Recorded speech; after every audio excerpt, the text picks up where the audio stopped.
I recently did my own closet audit and some other decluttering. Just like my clients, I find certain things laden with stories and memories difficult to let go of, even when I don't use them. Fortunately, at my industry's national conference, I came across a wonderful new company to help with items that I and you want to let go of without losing those stories. And on this episode, I get to talk to the creators of this easy to use and brilliant solution.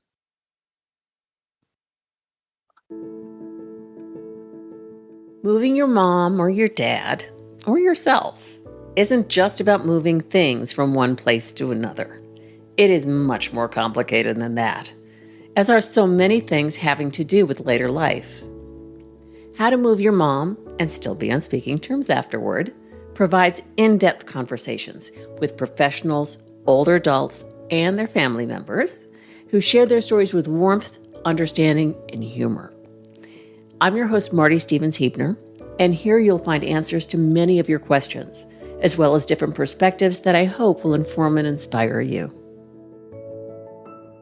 I am so lucky to have here with me today the two co-founders of this amazing new platform called Artifcts. I have Ellen Goodwin and Heather Nickerson here with me, and they are just terrific people. Welcome. Thank you so much for this interview. So let me tell you a little bit about them.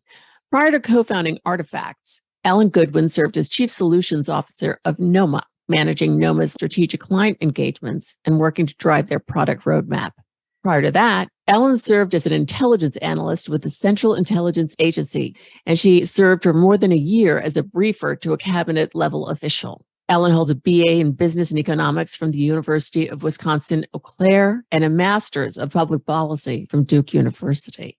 Her co-founder, Heather Nickerson, prior to co-founding Artifacts, served as the Chief Growth and Strategy Officer of Red 5 Holdings and President of Red 5 Privacy Labs, driving corporate growth and pursuing new entrepreneurial lines of business. Before that, Heather served as an intelligence analyst with the Central Intelligence Agency, including serving as a briefer in a war zone tour in Afghanistan, where the only body armor that would fit her was child-sized. Is that right, Heather?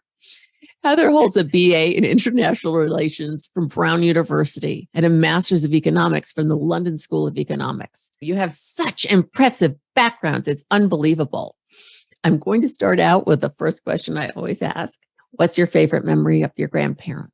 One of my fondest memories was of my grandfather, who would drive from Chicago up to visit us in Wisconsin. He was a mail carrier, and he'd bring with him a little pouch of coins that he had that was a United States Postal Service pouch, and it would have pennies and nickels, and he would teach us how to play blackjack and poker and hearts. I wasn't even counting at the time, but I would learn to count, and I would check with my siblings on my math and show my cards, and this is one of my fondest memories.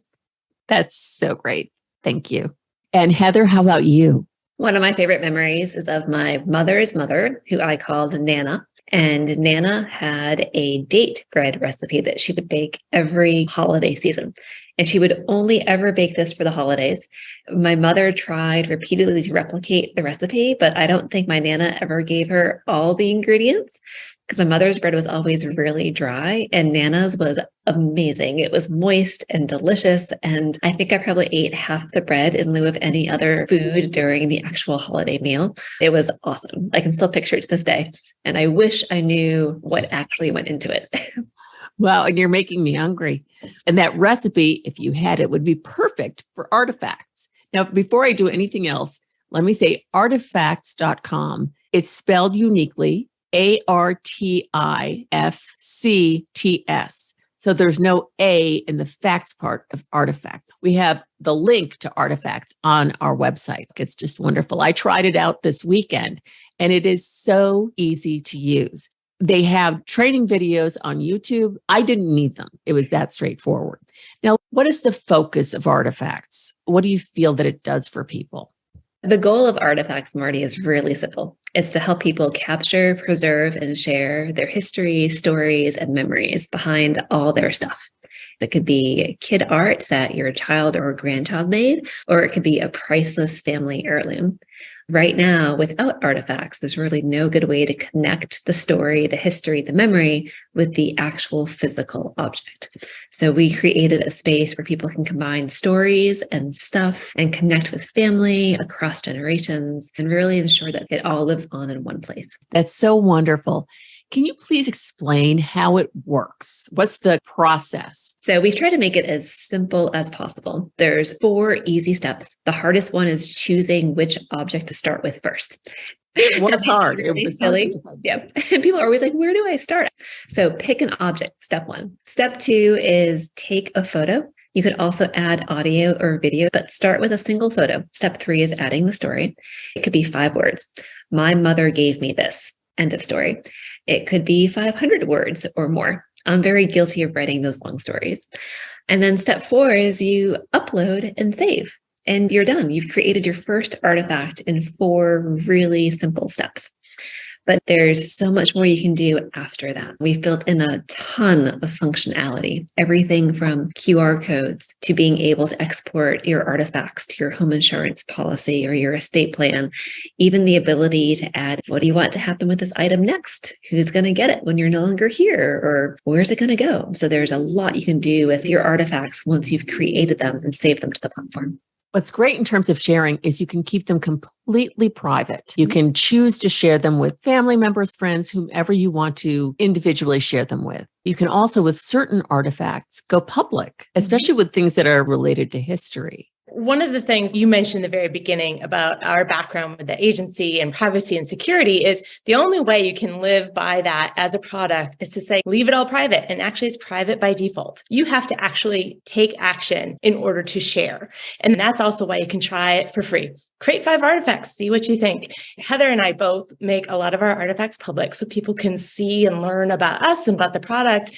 I took my grandfather's silver ring and I artifacted it and I shared it to Facebook with a Korean War veterans group. And the reason is the only thing that I could learn from the ring itself was that it was marked with the word Seoul. And you mean Seoul like the city, correct? That's correct. It had a peace dove on it. And on the inside, it had a year and the marking that it was made of silver. But my grandmother didn't know anything about the ring. We found it at the bottom of a box of my father's report cards from elementary school that he received. And so I had people from Seoul directly contact me through Facebook to tell me what they thought about the ring. And then other veterans just said that they were happy to see it. That's remarkable. A pewter platter I inherited from my dad was used in 1777 to serve hotcakes to George Washington's army at Valley Forge. And I will be artifacting that. See, this is our personal history and our nation's history merge. And it's really great to be able to uncover that. I know there's a great story, Heather, about your boots. That's true. When we talked at the NASM conference, I think we talked about the hiking boots. Artifacts don't have to be historically relevant or have monetary value. They don't have to be significant in any way, shape, or form other than they mean something to you. The first artifact I created when Ellen and I first built the platform was an artifact of my beloved hiking boots. You can search on artifacts.com, search for hiking boots, they'll pop up. My boots have been with me for well over a decade. They have trekked thousands of miles. I'm an avid hiker. They've gone from North America, Central America, Europe, even in Afghanistan. They were, until 3 years ago, falling apart at the seams. They were hideous to look at. They're caked in mud. They're well worn. And can I just say they're well loved? Very well loved. And for me, they are the one item, if something happened to me tomorrow, I'd want my daughter to know the story behind these boots. And that's why I artifact them. So part of that story is very special. As my husband, before we got married, he offered to buy me a new pair of boots because we were going to go hiking on our honeymoon. And I broke down in tears and I was like, no, like, these boots have to last through our honeymoon. I got them right before Afghanistan. And in my mind, these were the bookends. It's Afghanistan and then getting married and going on the honeymoon. That's a really good bookend for these boots, but they have to last that long. And he knew there was no way these boots were ever going to last that long. So I came home one night and found the boots up on his workbench with pliers and all sorts of things. He was super gluing the soles back onto the boots so I could wear them hiking in Italy. So one of the many things I'd want my daughter to know about me and my history and why I love these boots so much. They literally traveled through your history with you. And what a romantic thing for him to do. He's a keeper, just saying. Yes, he is. Not only do artifacts not have to have any monetary value or anything like that, they don't have to look pretty. My dad's World War II Navy bombing jacket, I wore it a lot when I was in graduate school, and the leather is not in great shape, but I'm definitely artifacting that because it's such an important part of my family history. So they don't have to look pretty, just show them off and tell the story. So what do you guys really love about what you do? Obviously, you love that you are enabling people to share their stories, even if they're letting go of those items, like I will be. One of the things I love most is when we hear from our members who may be in a downsizing situation or they're moving or going through life's events. And for them, stuff becomes a burden. So when we hear from them, like, you've helped me keep the memories, let go of the items, or my family didn't know the story of whatever this item was. And now they do. They want to keep it. It's going to stay in the family. You're keeping that story alive for the next generation to come. Especially for this generation of older adults who survived the Depression and World War II or were born immediately afterward and had that pressure from their parents. It's so hard to let go of items. I think more it's the memories they're concerned about disappearing and the stories. And this is such a great way to preserve all that. It allows them to find a way and the resolve to let go of it after they've been able to just tell that story and knowing that it will be preserved. I think that one of the joys for us is watching how the act of artifacting across generations really opens up conversations. I actually published with Heather an article about artifacting with my mother. I went home and we artifacted together for 5 days. I had made a list of things I wanted her to artifact. When she reviewed the list, about half of them, she thought, oh, yes, great story. Let's talk about this. The other half, she said, I don't know, Ellen. I picked it up at a garage sale. And I said, hold on, because I had my own memories associated with the item and she was going to chuck it. But I wanted the item because of my own story. So I got to share with her my own version of its history. We hear people who are like, I'm less lonely because I'm provoking my adult sons by sending them artifacts and they're calling me to talk about them.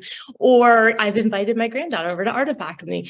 It's that connection and that discussion, opening up the door to having conversations. You don't need prompts. The object prompts you. My staff finds it fascinating when they're working with people in their homes, going through their various belongings. They get to find out the story of the person through their objects, especially if somebody has passed away. That's the way for us to learn a bit about their stories. You start talking about stuff, you very quickly learn so much about them. They're suddenly sharing childhood memories or a family legend. That's been really fascinating. What distinguishes artifacts from, say, Shutterfly or wherever you can store your photos and maybe a little bit of information about them? One of the things that people need to consider when they're picking the right platform for themselves is, are you putting onto a platform where they're going to compress and make the files smaller? If you're considering a Dropbox or Google, you need to understand what the long-term cost is and what will they do with what you put in it. So someday you take that photo out and you want to enlarge it and you can't because it's been compressed. It's too small. Or are you putting it into a photo book builder or a storybook builder and it's a proprietary platform that will change over time and there isn't a guarantee that what you created will still be there. I've had this happen with calendars I've made for my parents. I did it for years and now they're all gone because that template is no longer supported. It wasn't designed to be my permanent storage of that calendar. At Artifacts, the entire point here is it will continue living on because we're going to make sure it does. If we're going to change any kind of format or template or anything, we're going to make sure all of your content lives on with it. You have to pick the platform that will allow you to preserve what you're trying to preserve. You'll notice that different platforms, Zoom, Google, Shutterfly, they update and upgrade what they've built on the web. And what you just said happens. There's so many photos, they start compressing them. And so there's a lot of pixelation and they don't save the templates. They don't save the information. And your goal is to preserve that for generations to come. This is what Artifacts is for. We like to say that we're building human media 1.0. Because this isn't social media. This isn't about follow counts and view counts and emoticons and ads. All of that we very purposefully have removed. And we're trying to get to know each other on a very human level.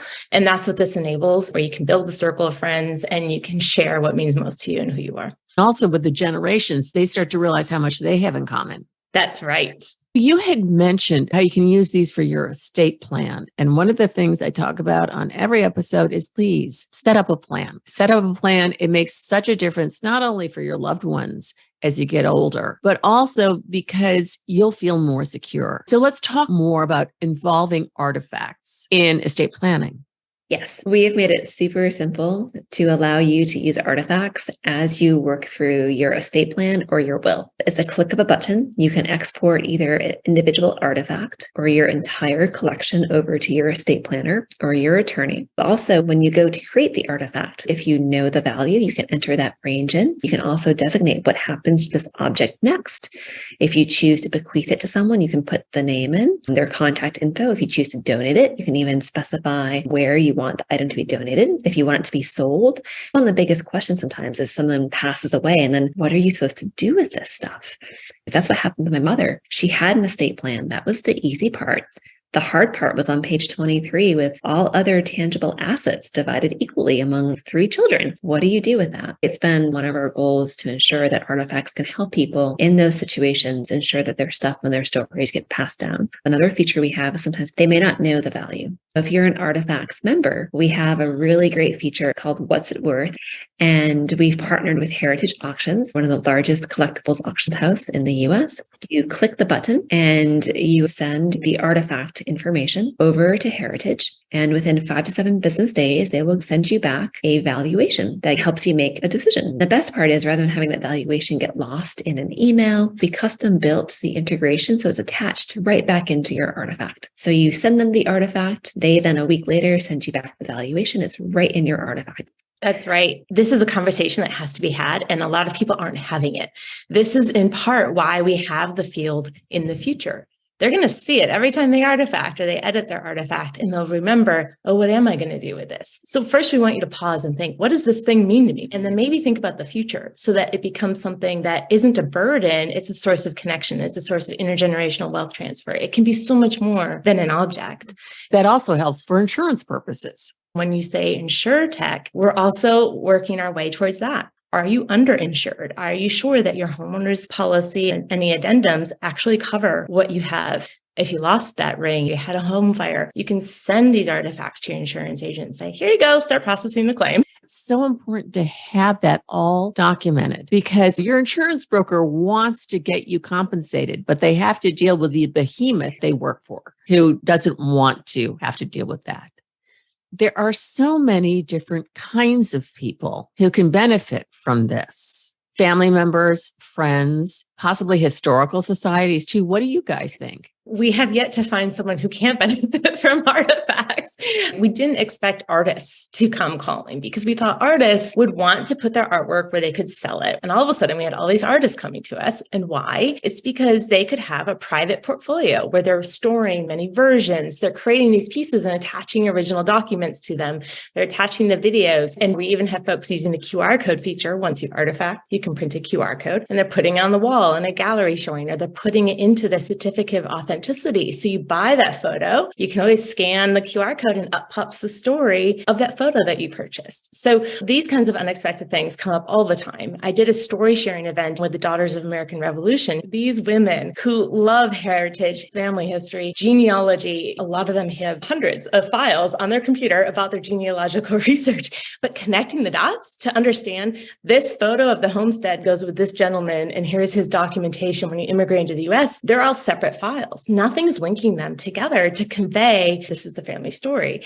And so we are finding that we have an accidental synergy with folks that are very interested in preserving literally for national history, sometimes global history. I love that bit about the artists. We work with a lot of clients who have been artists, watercolorists, painters, and they never sold their art. It was really a hobby. How much more wonderful to have a story behind each painting. I painted this when my niece was 8 years old and it was hot out and she didn't enjoy it, or I had to feed her chocolate all the time. Yep. And having not just the photo and the story, but you can have audio of you or video of you telling that story. What a gift to give your grandparents, to get closer to them, to sit down with them. And I want to learn all about this story, Grandma or Grandpa. Here, tell it to me. And I want to preserve it. At the very beginning, the launch of our company, we had a grandmother and granddaughter pair artifact together. And they spent 2 weeks. Essentially, the granddaughter was home from school before going back to college. And grandma was like, come on over. I've got all this stuff. And after 2 weeks, grandmom had created just under 200 artifacts with her granddaughter. She was in tears because even my grown sons don't know this much about me. This is my life story through stuff. And the granddaughter was amazed. She uncovered all these histories about grandmom, the fact that she lived overseas in Africa and not only went on safari, but sometimes had to go hunting to get food or to protect the family. It was crazy stuff. And you may take for granted that you've known someone your entire life, but they never had the moment to stop and ask, hey, grandma, why do you have this 8-foot python snakeskin sitting in your cabinet? Tell me the story behind that. Through the objects, the stories came out, and both were actually in tears in telling us about their experience. And they're already making plans to do it again on the next break. Ultimately, life really is about those stories and the connections between people. In addition to the different kinds of people who can use this, there's also so many different reasons to use it. It can be for historical purposes and also after someone's passed, perhaps in remembrance. This is something that our members brought to us. The idea of artifacts in lieu of flowers. We had a mother with a young son who died in a car crash come to us with this idea. In those moments of grief, you're trying to process a lot. And while people might come to you with stories or they'll write them into books that they have at a memorial service or online, you might not be ready for them in the moment. You can easily have someone create a free artifact and share it with you that captures a moment of your loved one's history that you didn't even know about. And once you finish artifacting, you can go in and not only can you add to it, you can edit it. A lot of parents are using it to deal with all the kid stuff. Think about all the stuff that comes to the front door every single day. Like, how many watercolored rainbows do I need for my 5-year-old? As they get older, you get graduation stuff and prom stuff, and the list goes on and on. It's an awesome way to capture your living life and whatever comes in that front door, whether it be a piece of pottery shaped like a pizza slice made in art class, or the graduation program or the recital pamphlet. All of that can easily be artifacted. You get to capture your child in that moment in time, and we all know how fast they change. It's building a virtual time capsule for your child when they're older. Because otherwise you have 10,000 photos and you're like, I don't even know what that was anymore. Why did I take a picture of it? And so if instead you ask your child, what was this? And you just record them saying it, attach it to the artifact, and off you go. Now you actually have it. Another thing that I really love about Artifacts is that you offer a training and setup package to teach people how to use it and to help them set up their account so they understand it. You have your training videos too on YouTube. Plus, you have those checklists for people who are doing it for different reasons, like travel, like genealogy or insurance. That's so helpful. That's taken directly from the RD community. We started watching trends. What were people artifacting? What were people asking us about?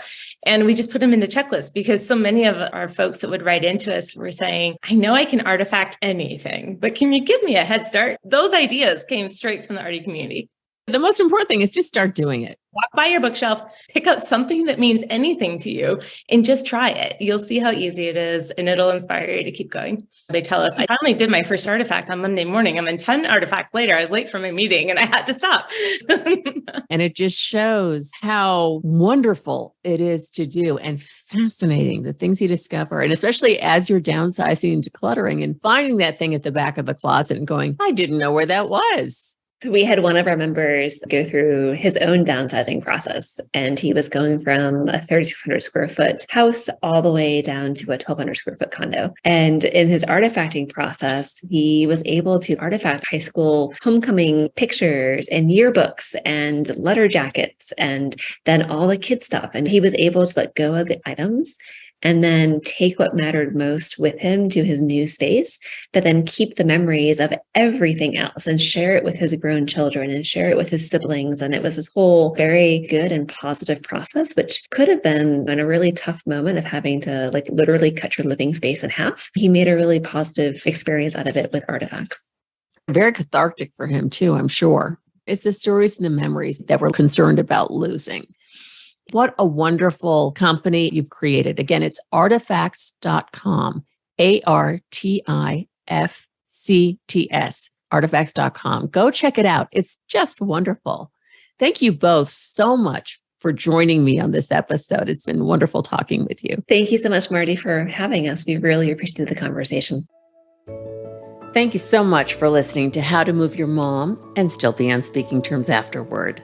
Please visit howtomoveyourmom.com for more information about this episode and for additional podcast episodes featuring other extraordinary guests and conversations. Until next time, this is your very grateful host, Marty Stevens-Heebner.